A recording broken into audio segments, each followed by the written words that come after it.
start the recording here because we're going to move on to our next topic. And I'm going to start with a quick poll.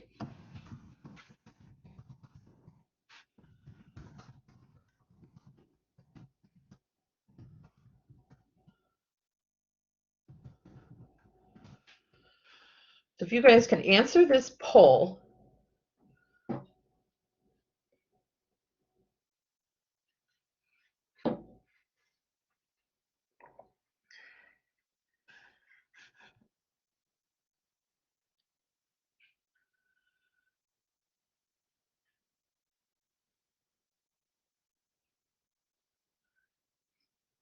Five more people. Four more people. Again, it's anonymous, so I can't see who's saying what. I could just see the numbers going down. Three more people. Have you ever had a foodborne illness?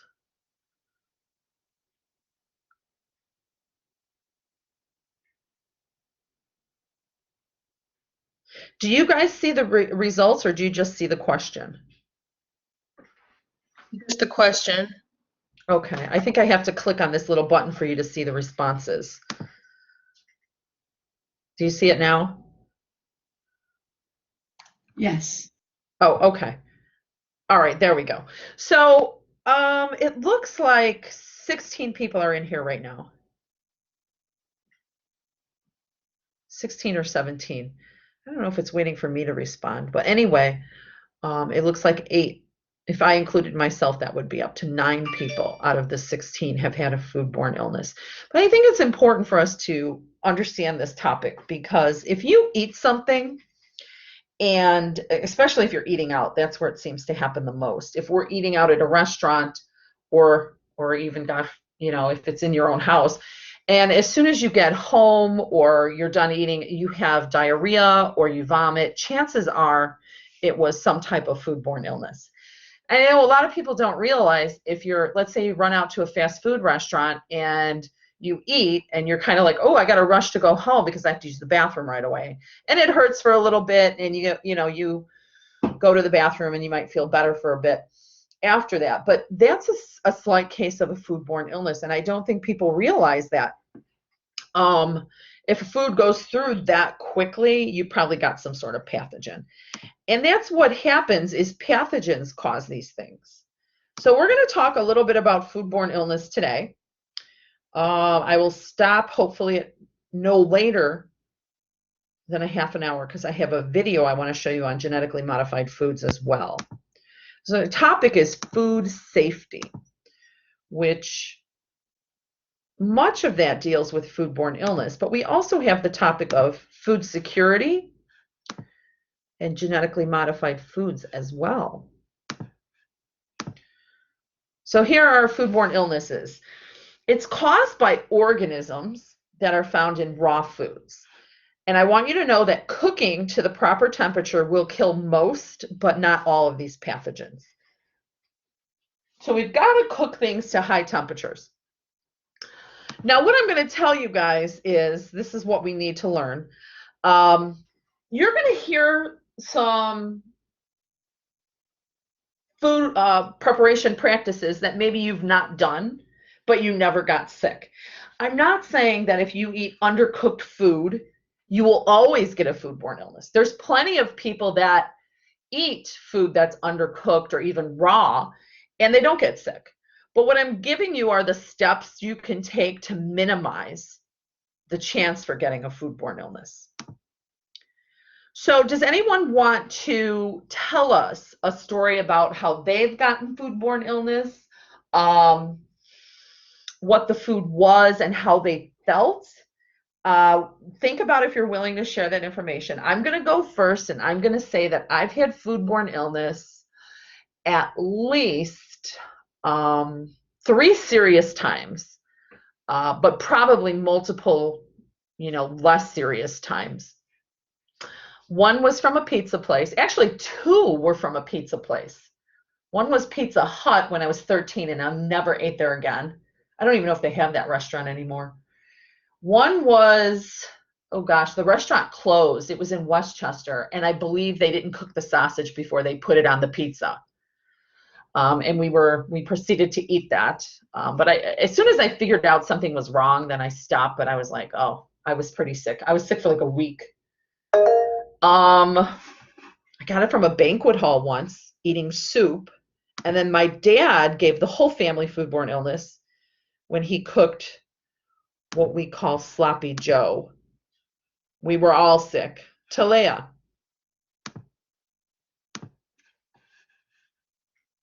would you like to share? Yeah. Oh, now sloppy joes. Um, yeah, I definitely recall when I was younger, um, getting food poisoning quite a bit because my dad was a type of person like meat doesn't smell that bad, like the cold cuts. Like he'd be Yeah, like, it's not, it just expired yesterday, or like with the milk, like stuff like that. Um, that was an issue. I also remember like that's one of the things now. I'm like, I do not eat seafood when I'm here in the Midwest because we're not by any sea. I'm yeah. like, seafood here is never fresh. Um, I remember getting really, really sick one time eating at a Red Lobster. Ah, Um, but yeah, it's fun. It's interesting though because while there are definitely some foodborne illnesses, like typically when there is a E. coli outbreak with vegetables and stuff and fruit, yeah, I've yeah. never had that. It's always been meat and dairy, Oh, okay. Yeah, which is another reason why I'm like happy to kind of give it up because I'm like I don't like it's so amazing cooking and not having to worry about cross contamination, yeah, um, stuff like that. yeah. That's interesting that you said that. My kid's milk was spoiled this morning, and the day I looked at the date on it, and it was tomorrow. So we can't always go by that date. The kids wanted cereal. I opened up the milk. I always smell the milk because I've had milk go bad many a times with children in the house. So I never give it to them, and it was off. So I tossed that, unfortunately. But yeah, I think dairy, because we're supposed to keep it so cold. How about eggs? Did anybody ever get sick on eggs? There was an egg outbreak exactly 11 years ago. I remember I was pregnant when I got that foodborne illness. There was something wrong with the eggs, and it was quite a bit of people in the community were getting sick. All right, I heard a couple other hands. Does someone want to talk? Yeah, I raised my hand. Okay. I remember two times. It was also because Talia said spoiled things, but one was when I was in middle school. I was in fifth grade, and I didn't eat anything that day, and it was Uh-huh. um, the only thing my mom packed me for lunch was a Rice Krispie treat. But when I opened this Rice Krispie treat, it had black specks in it, Oh my and gosh. I ate it sour, and that day I also had to run the mile. Yeah, Oh, so I barely made it through the day, and I like threw up in the middle of the hallway. so you're telling me the Rice Krispie treat gave you foodborne illness? That's Yeah, amazing. yeah, Wow. I wonder if it was mold. yeah. I think that's what it was. Typically, the processed food has a lot of sodium in it, and fast food has a ton of sodium in it to prevent foodborne illness. So when you think to yourself, we're going to do fast food Thursday, but when you think about fast food and you're like, why does this Big Mac have 1,000 milligrams of sodium? That's to prevent foodborne illness. Because if the salt sucks up the water, the environment for the pathogen to live is not very conducive without water. So that's why a lot of these products have a lot of salt in it. And the reason I'm bringing this up now is, you know, packaged food like the Rice Krispie treats or brownies or Hostess cupcakes, they typically have sodium in it, or even cookies, and that's to try to prevent that from happening. Okay, anyone else? And certainly we don't want to exercise when we have foodborne illness. All right, so what you're seeing on your screen now are how to avoid foodborne illness. Now, you don't have to memorize this, but I do want to give you a couple of key points here, and then we'll get to what causes it. Your discussion question is going to ask for 4 or 5 ways to prevent foodborne illness. Now, you may know some of them already, and then other ones are in this learning module. I showed you here. It's in learning module 9. It's called instructor notes. And I have listed a lot of ways to prevent us from getting sick. So I want you to look over these things now. I'm just going to point out a couple.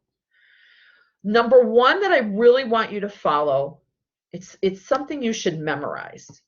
It's this 240-140 rule. Never leave food more than 2 hours at room temperature. That should be hot or cold. That should be kept hot or cold. Like a Rice Krispie treat, you can leave that at room temperature. But we're talking about hot soups or dairy that should be cold. We don't want to ever leave it out for longer than 2 hours between the temperature of 40 and 140 degrees, which is kind of like room temperature, right? So if we could follow the 240-140 rule, keeping hot foods hot, keeping cold foods cold, that will help. Another big one is to cook foods thoroughly. Now, I don't know how many of you cook, but one quick step to lessen foodborne illness is, number one, to cook at home, because you don't know who's preparing the food at restaurants. If they clean their hands, if they're doing cross-contamination, if the sanitation is proper in that place, we don't know. But if we cook at home, we have a little bit more control over it. But cook foods thoroughly. And I think I have a temperature gauge for you here. This is one of the things I don't have memorized. What I do is on my cell phone, every time I'm cooking a pork roast, or if I'm cooking a turkey on a holiday, I actually type in what is the right temperature to cook turkey to, and then it comes up. But if all else fails, you can always go to the highest range. So we're looking here at anything that's ground up at least 160 degrees or higher. Actually, the ground poultry is 165 degrees. Okay, so what you would do is insert the thermometer into the meat, the thickest part of the meat. Like if it's a bird, you want to put it in the deepest part of the thigh. If it's a roast, like the center of the roast, and measure that with a food thermometer, because the undercooked food is really a primary culprit with foodborne illness. Is there anything on this list you were not aware of that you wanted to comment so that other students in the class are alerted to that? Oh, I have one. I have a thing that I learned because I took cooking class all 4 years of my high school. Awesome. What high school? I want to know what high school. Riverside Brookfield High School. That's awesome. And I love that. So, like here it says like wash fruits and veggies and scrub them. We actually in my cooking class got like yelled at, and we had to scrub potatoes too, even though you peel them. And like, oh yeah. So, but we were actually told to put like soap on it, and like I was always like just scrubbing them like underneath like hot water or whatever. But they actually wanted us to like put potatoes and with some soap, like just a little bit, and then scrub it under hot water, because they explained that like things like potatoes and onions, when they get transported, there's a lot of like little field mice and stuff that poop and like go all over them, and so they carry disease, so you have to clean them. And I never knew that. Thank you for sharing that with the class. That is true. Some foodborne illness is caused by animal or rodent feces. And that's bacteria that's in the feces which would cause it, right? Because the animals want to eat our food too. So that's important to remember. I'm glad you pointed out use soap. At home, I will put a dot of dish soap in my hand and scrub it till there's bubbles, and then I scrub the veggies with that. So it's that would be a good rule to follow. Anybody else? Yeah, along with like scrubbing and soaping fruits and veggies, I'm surprised with bleach cutting boards. I thought like soap and water would be enough in hot water, but using bleach, I didn't think that was not poisonous, but that's cool. Right, we don't want to ingest the bleach. So, and we're not saying do this every time you use the cutting board. I typically will do it um maybe once a month, depending on how often you use it. Um, but I will do it's like a tiny bit, like a little splash to a gallon of water, and then you can use a rag to scrub the board, and then I do want you to wash it thoroughly with clean water after that. I've even just used the bleach wipe, believe it or not. I've wiped it down, but then I really make sure to scrub it with clean water after. This is particularly important if it's like a wooden or plastic cutting board, because when you cut, you can actually make an indentation in that wood or plastic, and the pathogens could get stuck in that indentation. And that's why they're saying if we put a tiny bit of bleach, that will help kill that. If it's a stone, I don't know if people have glass cutting board or a stone one where you can't make those indentations, it's probably not needed.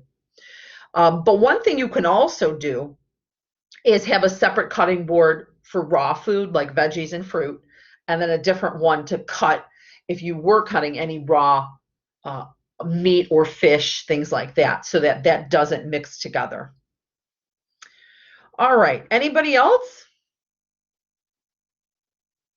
This is a big one. I'm harping on everybody here. Don't reuse disposable containers. If you get sent home with a restaurant with leftovers and they're in plastic or tin foil or some sort of container, number one, don't put that in the microwave. Don't microwave anything in plastic. The plastic will melt, get into your food, and you'll be eating the plastic. So don't do that. We shouldn't put styrofoam, plastic, or anything that resembles that in a microwave. Certainly not anything aluminum foil. I've always been taught the microwave would blow up if you did that. But, you know, things that should go in the microwave are really only, again, glass or stoneware. Go ahead. Someone have a question or comment? Yeah, is there a way to like build an intolerance? Because like, okay, so my dad, my stepdad, he was probably the reason for like half of the time that I got food poisoning because of his bad like decisions. But he came from a very like rural, poor part of the South, in which it was kind of like they were accustomed to like if the bread was moldy, you just cut off the part of the bread that was moldy. If the meat smelled kind of off but not completely, they ate it. Like basically, due to the lack of availability and finances, they got what they wanted. So it will be interesting when we would all eat the same thing, and like three of us would be sick, and my dad would be fine, and we were like, "What is this? How?" Yeah, I do think that I think it's more of a long-term thing though, where if you live in an environment that your body gets used to the pathogens around you. If we move to a new environment, there's new pathogens you're not used to, and that makes you sick a lot quicker. I do think because of our immune system, if you fought the pathogen and won, you know, if you recover, you can recognize that pathogen again and potentially beat that more easily than someone who's never been exposed to that pathogen. So a couple of different things. Number one, it's the local pathogens that you get used to. And number two, if you fought it off once, then you potentially could fight it off easier the second, third, fourth, fifth time. But don't use that as a reason to keep eating the moldy bread or slightly smelling like milk or meat, because the whole thing of who wins with a foodborne illness is it's a fight between your immune system and the number of pathogens present. If you and I eat we'll say we drank a cup of milk that had pathogens in it, that had some bacteria in it. Say there's only 10 pathogens in it. Our immune system will fight it, will win. But if there's 10 million, I don't know, maybe those pathogens might win that fight. So even though it might be a familiar pathogen or one you've experienced before, it's really, are you overwhelmed? can the number of pathogens overwhelm you? And in that case, the pathogen might potentially win. And there are some diseases people have died from. Not many, but it does happen. Okay. And I have to tell you, my husband does the same thing with bread. If it's moldy, he says you could still eat it. I think because I teach this, I don't take those risks. But I also think because I've had foodborne illness probably 10, 15 times, I don't want to go through that again. So it's really, let's get into some of what these pathogens are that we want to beat. And here, I got a list of them here. These are the names of the pathogens that cause foodborne illness. Some of them are bacteria, some are virus. It also could be an insect or mold. Okay, and here's the two most common foodborne illnesses: norovirus and salmonella.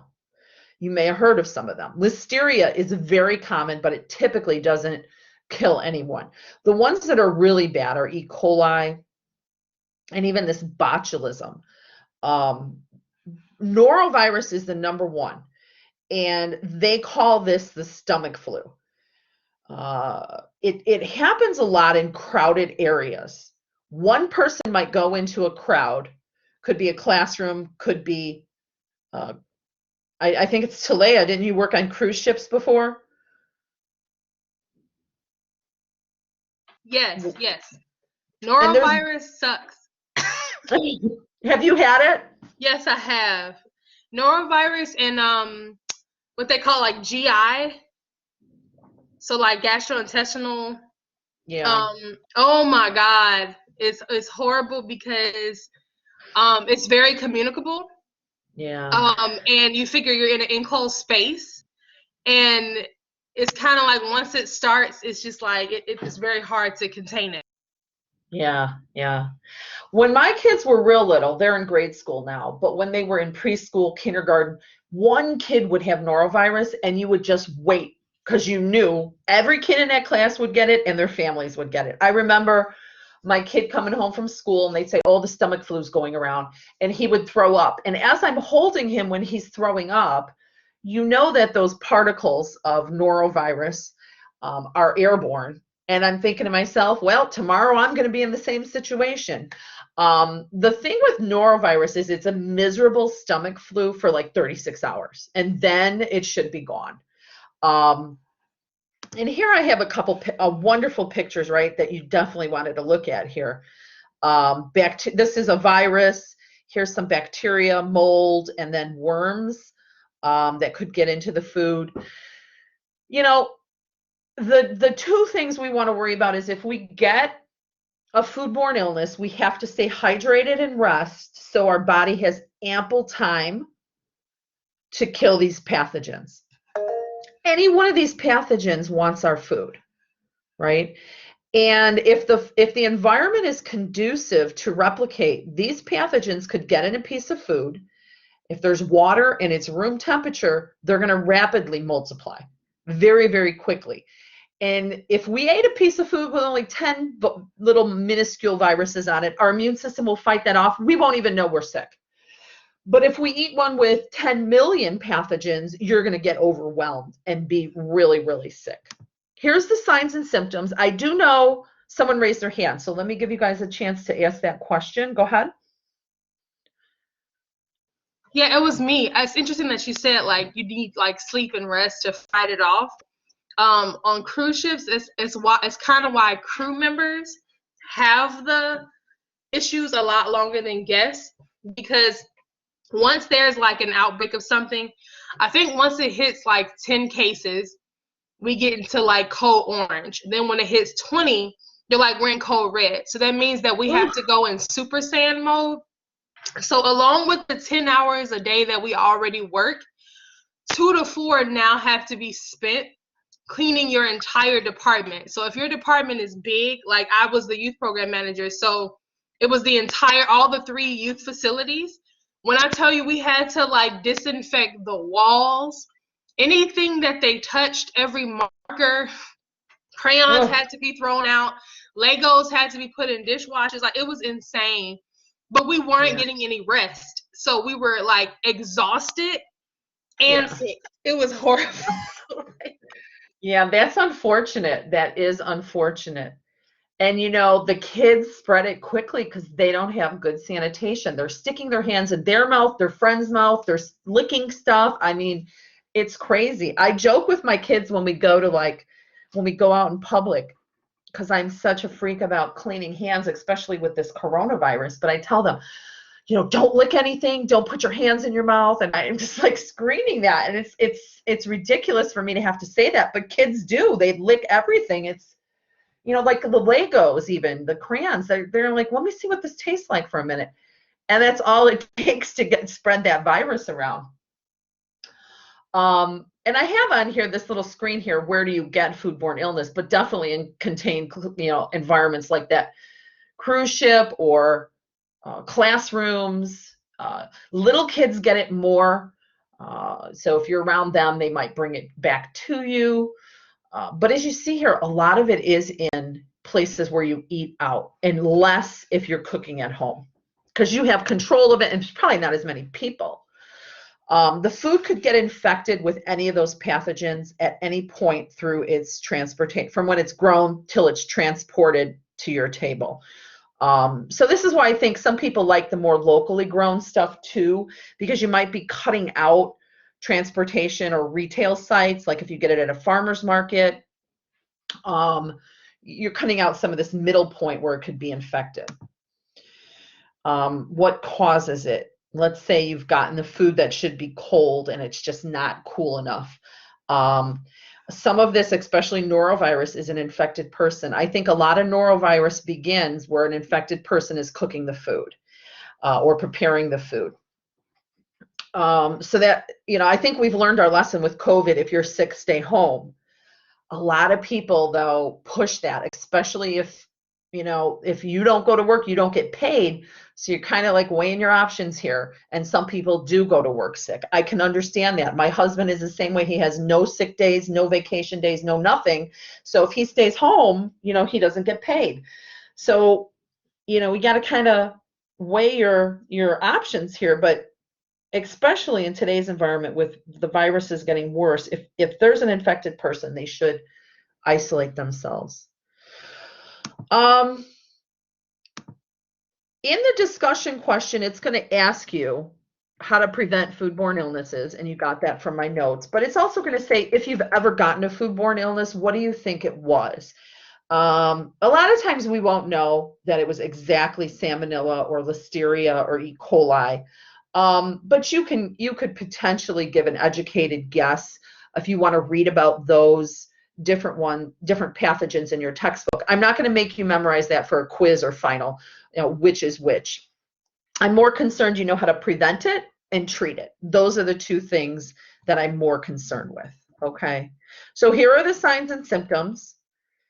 What I can say is, if you've got the bottom three, you should probably go to the doctor. We could potentially take care of these top ones on our own at home with water, electrolytes, and rest. If any of it is severe, though, if any of it is really severe, vomiting or diarrhea, or if there's blood, right? If there's blood in the vomiting or diarrhea, then I would go to the doctor. Neck pain means the pathogen actually is in your central nervous system. It's in your spinal cord or brain. And so that's another one where you probably want to go right away.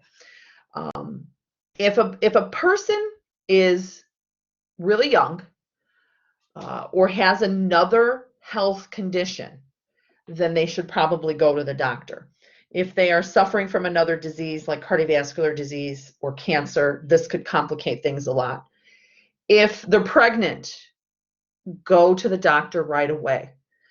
You could probably beat the pathogen, but we don't know if the baby can, because the babies are small. All right, we got to make sure that we're taking care of that. I had foodborne illness when I was like 8 months pregnant from eggs, and I ended up in the ER. And I was cramping, right? I had stomach cramps, and they kept telling me, no, those are contractions. And then when I got there, they realized it wasn't. But luckily, no problems with my baby. So what are some risky foods? Undercooked fish and undercooked, like they call them mollusks, but clams, oysters. Now, I know there's a couple sushi lovers in our class. That would be a risky food. Undercooked chicken or unpasteurized dairy. I would also add to these, though, where you're getting the food from. They used to serve full out meals in airlines. Now it's usually just a small snack because they don't want to give people foodborne illness. So if it's a snack like pretzels, peanuts, apple, you're probably good. Even a sandwich, maybe, potentially you're good. But they used to actually like heat up meals and serve them. But I don't think they do much of that anymore. Then the unwashed items we've got to worry about. I think with COVID, what happened is, they go to these, it's called a salad bar item, but you go to like a buffet where you're serving yourself. I think a lot of that shut down due to COVID, and maybe should not even reopen, but because people are going there and you don't know if they wash their hands, if they're coughing on the food, and they're touching the utensils, and then you touch that. So it's easy to spread germs at these buffet lines. Okay. Here are some really important things to prevent it. And this is kind of a couple of things you should be putting in your discussion. But the 240-140 rule is something I want you guys to remember. Check your dates on food products. Clean everything, your hands, your surfaces, your knives. Don't use the same knife to cut raw chicken and meat that you're going to use to cut a salad. Don't cross-contaminate they're showing you a picture of chicken and a papaya. Cook it to proper temperatures. Here's one that people forget. As soon as you're done with your food, if there's leftovers, put it away right away. I know a lot of our parents told us, well, you shouldn't put something really, really hot in the fridge. But it's not going to spoil if you put it in the fridge. If you leave it on the counter to kind of, quote, cool down, there's a potential it could spoil. Also, thawing out food. Let's say you have some hamburger in the freezer and you want to cook that for dinner. We're not supposed to leave it on the counter to thaw out. We're supposed to let it thaw in the refrigerator. Or you could do a defrost in the microwave. But I know a lot of our parents and grandparents, they would put raw meat on the counter all day long and then cook it for dinner. And a lot of them didn't get sick. It's just the steps I'm telling you are to minimize the risk, because I do know a lot of people, kind of violate some of these rules to prevent foodborne illness and never end up sick. But I'm trying to give you the best chance of never getting it. So we know a little bit about prevention. We know what causes it. And now treatment. Drink your clear fluids with electrolytes. If you have a severe case, go to the doctor. And then some high-risk population should go as well. Any blood coming out of your body, probably go. If the symptoms don't go away after 3 days, you could visit the doctor. Every time I went, they didn't want any part of what I thought caused the foodborne illness. They didn't want to get involved in what restaurant or what food it was. But if you're really, really sick and you think you have that food still on hand, they could potentially test it to actually find out what pathogen was in that. I was telling you about pathogens in our environment. Let me see if I've got something on this. Pathogens in our environment. If we travel to a new area and you're not used to the pathogens on vacation, where you're at farther away on vacation, you could potentially get sick from that. And I know people think if we travel internationally, that would happen. I actually had it happen with some of my children When we just traveled in general, when they were little, they just weren't exposed to the pathogens, and we went to another state within the US and they were sick because their immune system wasn't used to that yet. So, maybe bottled water might help if you're traveling to kind of prevent this. Because the tap water, tap water has pathogens in it. The air we breathe has pathogens in it. When you see dust on the floor, there's pathogens in it. So our body typically fights off those pathogens really easily, and we don't even know that they're there. Our immune system kills it. But if we get overwhelmed, that's when we start to feel sick. Okay. Water is so weird. It's like, Go ahead.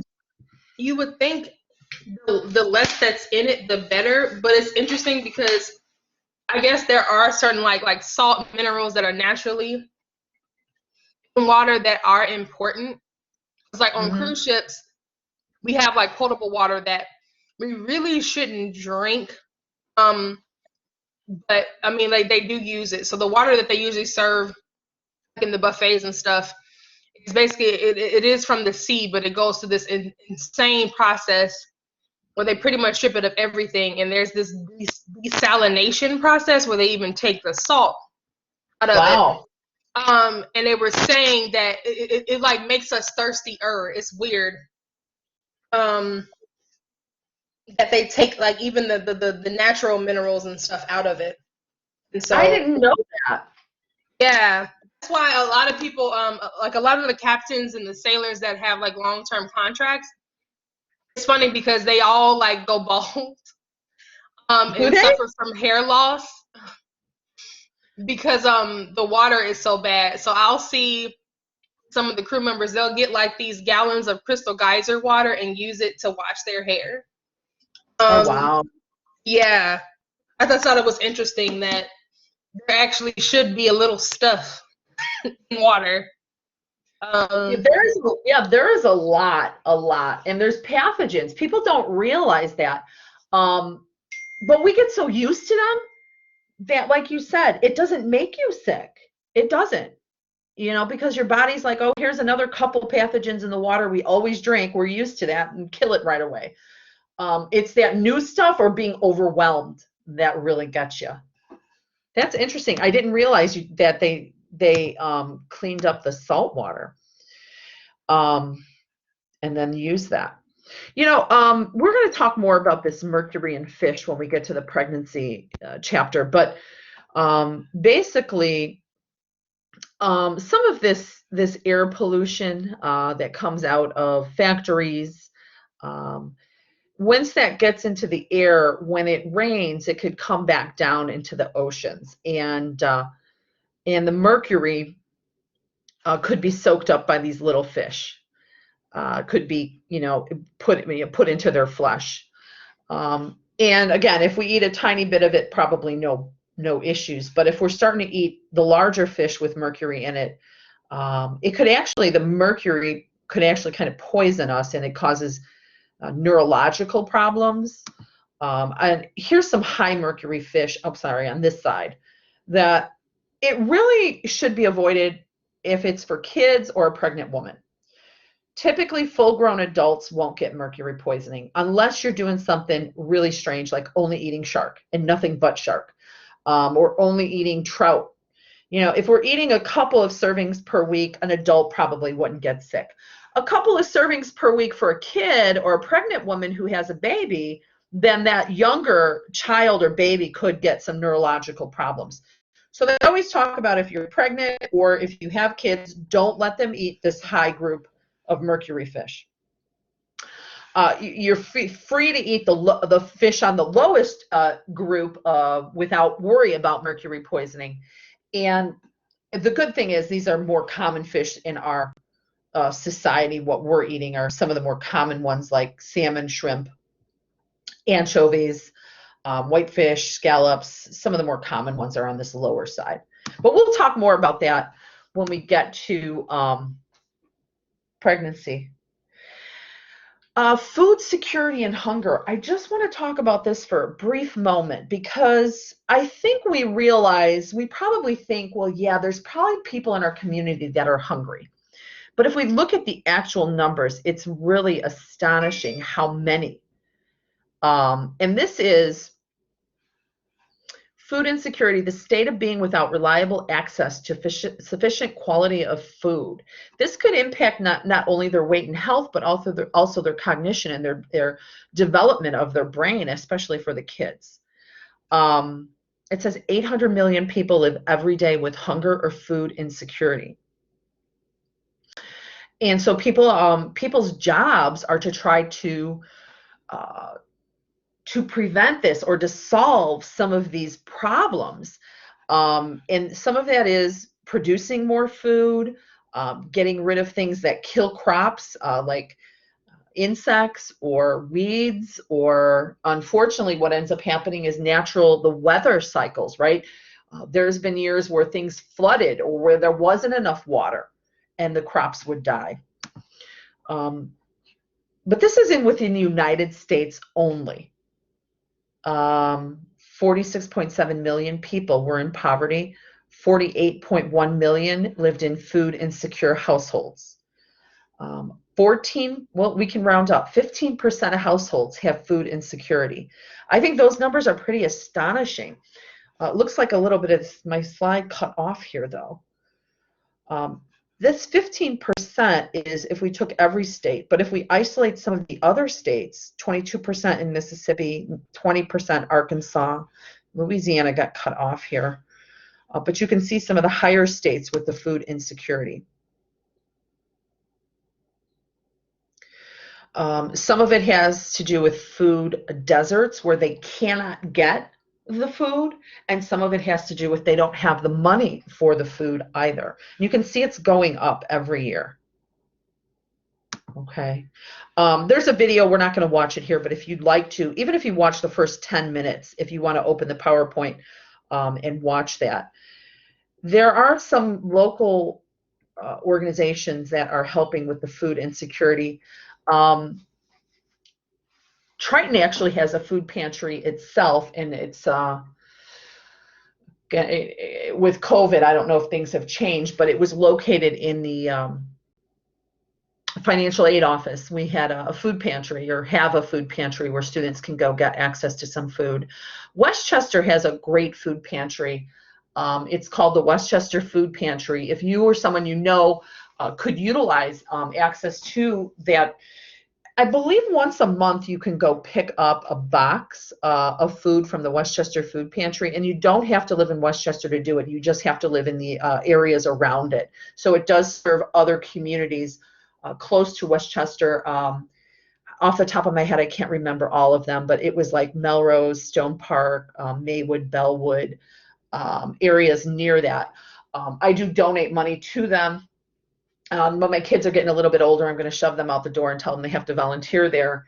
But it's a great organization that people could access it. And with COVID, I think the demand for the food pantry is actually doubled.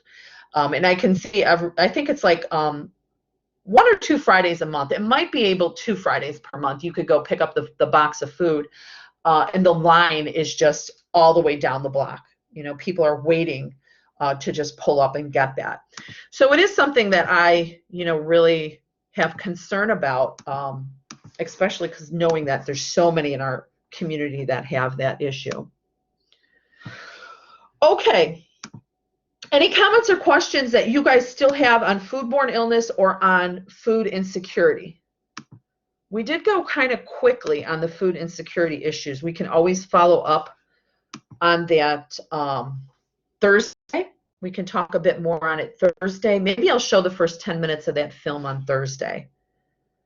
I don't want to rush through things, but I have to give you your assignment for Thursday.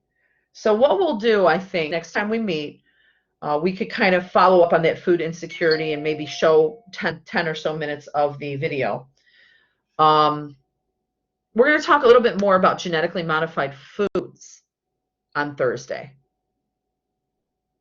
There was this video I wanted to show you guys. We'll see if we have time at the end of class. Maybe I'll show it to you today. But I don't want to rush through what your assignment is. So what you're going to do is we're researching fast foods. So on Thursday, before you get to class, you could do it today or tomorrow. You're going to find a somewhat healthy option at a fast food restaurant, and then a more unhealthy option at a fast food restaurant. So somebody give me a fast food restaurant that you've been to in the past.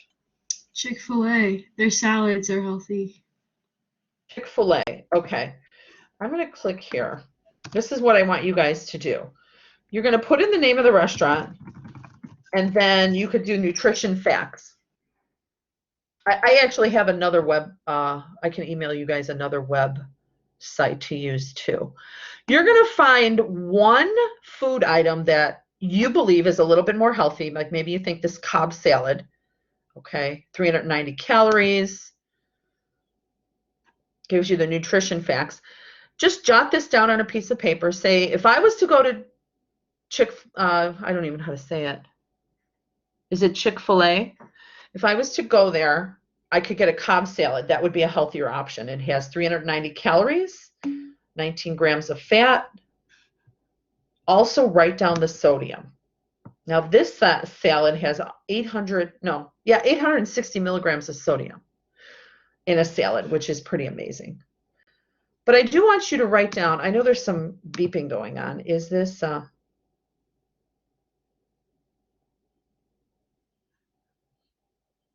let me finish this up and then I'll follow up on that question.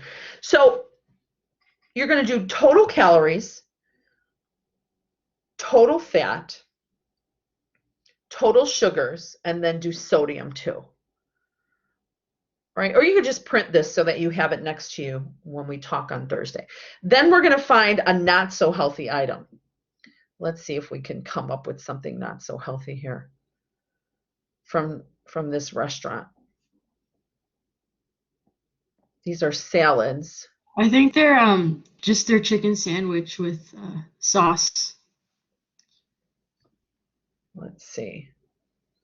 A lot of times with these websites, it's hard to actually find the nutrition info because they don't want us to. They don't want us to know what's in some of the food products. Let me see what I can find. The sauces, the Polynesian sauce, and a few other ones are like high in carbs and sugar. Here's a sandwich.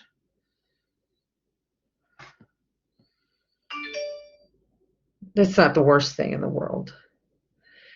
Let me show you like a McDonald's one even. What is this? McDonald's nutrition facts. Sometimes it comes up on one whole page. Your nutrition calculator, so you can kind of put things in of what you want to order. So let's say we're gonna order this big burger. Let's see. I'm just trying to look here what the biggest burger might be. Double cheeseburger. Let's see. Quarter pounder with cheese, and that's probably got a lot. So we can add that. Add more items. You can do fries with it. And you can do, what else you're going to eat with that? A drink. McFlurry. A McFlurry. My kid loves it. Let's see. Where's the McFlurries? Here, is this it? Yeah. So let's say we decided we're just going to eat this. Where did my meal go? So I've got, where's my meal? I had a quarter pounder, fries, a drink, and a McFlurry. And here you have 1640 calories. It's not telling me my sodium yet. Okay, 1890 in sodium. So you're almost at your day's max for the sodium with that one burger. So you're going to find, let me summarize this, one healthy and one not so healthy food option. It could be from the same restaurant. You want to do two different restaurants, you can do that too. But I want to show you, I do have some links in the learning module.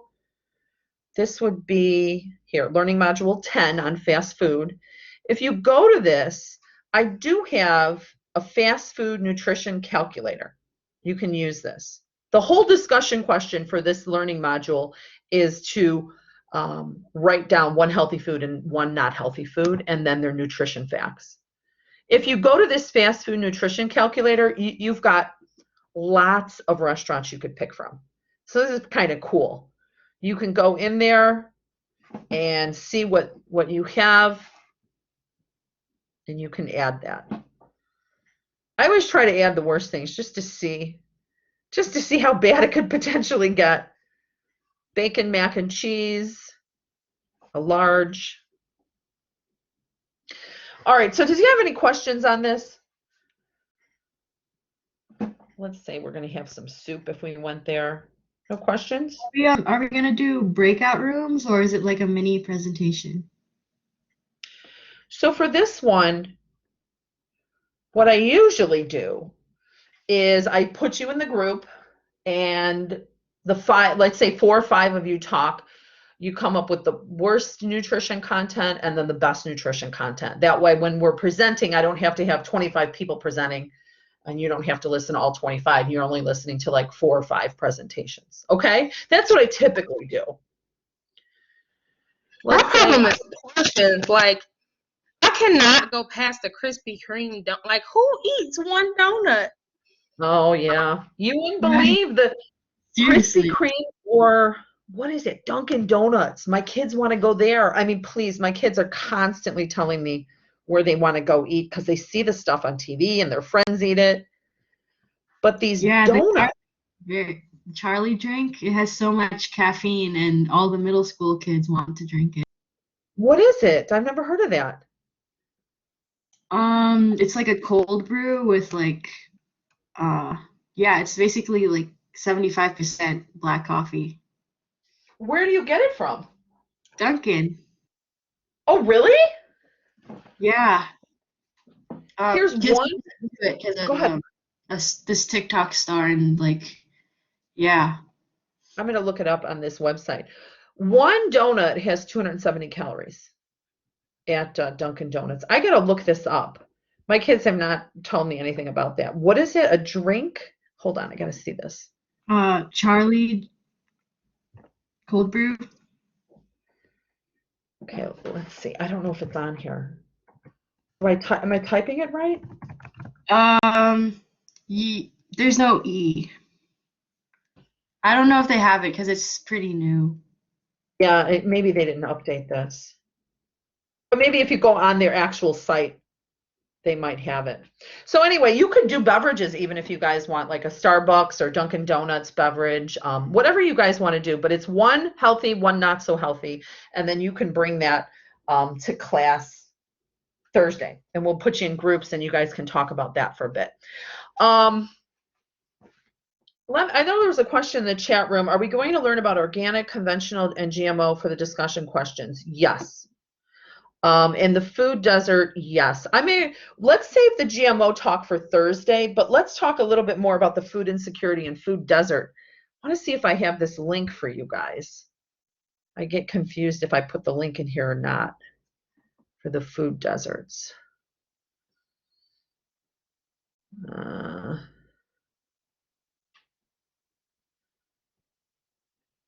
going to try to find it.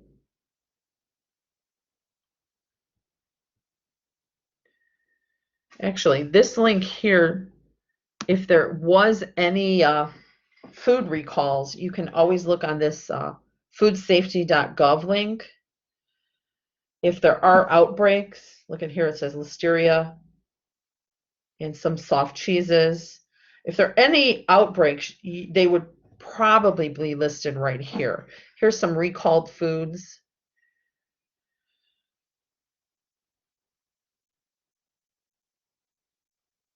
They would be listed here. I thought I had a map of food deserts. Yeah, a food desert in Cook County map. You can zoom on. I thought I had this online, but I can look for another one. But it's pretty amazing the amount of food deserts that are in our community. One of the questions in the discussion question is, what is a food desert, and do we live near any? And the question is, yes, they're all over, not only Chicagoland, but but Cook County as well, the suburbs of Cook County, and we live in the Proviso District, at least Triton serves the Proviso District. There are plenty of food deserts. What that really means is people don't have access to fresh food, fresh fruits and vegetables and whole grains. And where they're getting their food then is convenience stores or gas stations. I've had people getting foods from Walgreens even, which typically don't sell those fresh, nutritious foods. But yeah, we are surrounded by these food deserts. It's pretty amazing. And we have to think about the issues here. Is there a grocery store within walking distance? And I always use that because not everybody drives. Some people, they have to walk to get to their stores or potentially take a bus to get to their stores. So you have to think, where are you at? And is there a place where you could get fresh food within walking distance or a short ride? Now, I know I mentioned to you in the past that some companies are now delivering, which I think is a good option for some people. Again, if they could afford it. I encourage people to buy what's on sale because, grocery stores do have sales on produce. We could get very affordable whole grains if we've got them, like cereals or oats. Whole grain pasta might be a little more affordable option. There are ways to get inexpensive healthy foods. Some healthy foods are really, really expensive, and it's hard to afford them no matter, where we're at. Like, for instance, fresh fish that's wild caught. We're always told, eat a lot of fish because it's healthy for us. Well, if you're looking at $12 to $20 a pound, I know that I can't provide that every day or even once a week is hard. So we typically go, with the lower end cost of food. Meat does cost a lot. And I know that some of you choose not to eat meat or limit that. And that in and of itself is actually going to save you guys money. We mentioned before that beans or legumes are some of the really more affordable healthy foods. You could get a bag of dry beans, a pound of dry beans for $1, and you can make a lot with that. So we have to be creative in options to try to combat this this food desert issue. Beans take work. I remember making like navy beans for my dad, crock pot navy beans. And first you have to like soak them for like half a day. Yep. Then you put them in like the crock pot for like a whole day. Like, it's like, oh my God, they're cheap, but man, Yeah. they take Well, work. what I usually do is if you're going to do dry beans, okay, put them in a pot of water on your stove, boil them for like even 10 minutes, but then turn off the burner. So no flame, no heat is on it anymore, and let it sit there covered overnight. Okay. But you got to prepare ahead of time. If you're sitting there and you're like, oh, we got to eat in a half an hour, and you've got dry beans, that's not going to work. Yeah, like I think I started Friday. Eat on Is it still? And it was still not. It took forever. Like, I think it's because I had the crock pot on low. But yeah, I think those things cooked for like a day and a half, and I kept tasting one bean, and it was still so tough. Then it was funny because when I finally got it like right, I forgot to turn it off, and then they got too soft. I was just like, I'm never making these things. Yeah. Try lentils. We talked about this in the past, but lentils cook a lot faster than the whole beans will. Yeah. Or split peas. Those typically cook pretty quickly as well. Trying to think what else. Or like canned black beans too. Like because I thought, my grandmother always taught us to cook things from scratch, but then I found out they were cutting corners, and I'm like, the lies. So yeah, you can use a canned bean. You can. A lot of chefs on TV, I watch some recipes. They'll use the canned beans instead of the dry beans. And you could get them on sale. I think, if I look on Target, about 75 cents a can, you could get the beans, and they're already soft. So that's okay if you want to go with it. You're going to get a lot more if you do the dry, but yeah, you gotta work a lot harder too to get them to work. All right, guys. Any other comments or questions? What we'll do is Thursday, we'll talk about GMOs, and we will compare the GMOs to organic foods. And then you're going to go into your group, talk about the healthiest food you found at a fast food restaurant, the least healthy food you found at a fast food restaurant, and then one person from the group will report back one healthy item, one unhealthy item. And then we'll be done for this week. There are 2 modules this week. It's learning module 9 on food safety. That has a discussion and quiz. And then learning module 10 only has a discussion. That's on fast food. And the discussion question really is on that, list your one healthy and one unhealthy food. So you'll type that out.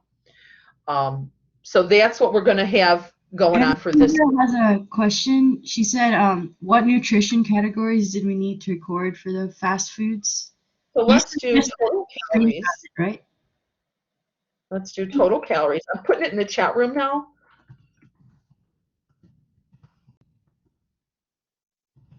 Don't forget the sodium. There's only 4 things I have on here. You could report on more, but I'm looking at these 4 things if I'm at a restaurant. The total calories, the total fat, the total sugar, and then sodium. I'm always looking at that one.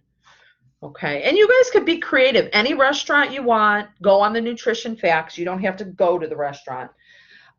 Beverages, food. It could be one of these semi-fast food restaurants. I've had people come back with like Applebee's or TGI Friday items.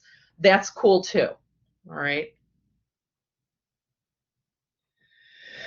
Okay, if you came in late, raise your hand. Otherwise, the rest of you have a great day. I will see you Thursday. Okay. And don't forget, if you came in late, we've got a flyer due April 1st. Let's see. Looking at the, I don't know, Rolando and Guadalupe, I do have you for attendance. I'm not sure if that's why you're raising your hand. Jaslyn, I have you for attendance as well.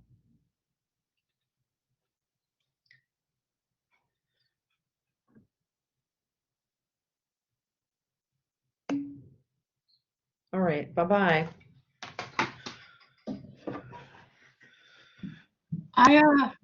Hello? Yep, I'm still here.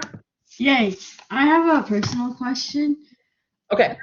Can you, for the discussions, do attach the file? Because I like to write my discussions so that I could just take a picture and attach it to the post. Yeah, you can do that. But for some reason on Blackboard, the attachment is disabled. Oh, okay. Let me look at it. I'm sorry. Let me look at it right now. I'm going in my discussion board right now. Let me look at something here. All right. Let me go to fast food. I wonder if I have to enable it per discussion. Okay. Let me see here. All right. Yeah, I think I have to enable it. I just enabled it for fast food. Let me enable foodborne illness. Yeah, food safety. Okay. All right, I'm going to go through and do the rest of them. The discussion questions for this week, I did enable the attachment. Awesome. I will have to update. Yeah. That's way easier for me. Okay. Yeah, I will update the rest of them prior to the weeks that they're due. Okay. See you Thursday. Thank you. All right, bye-bye.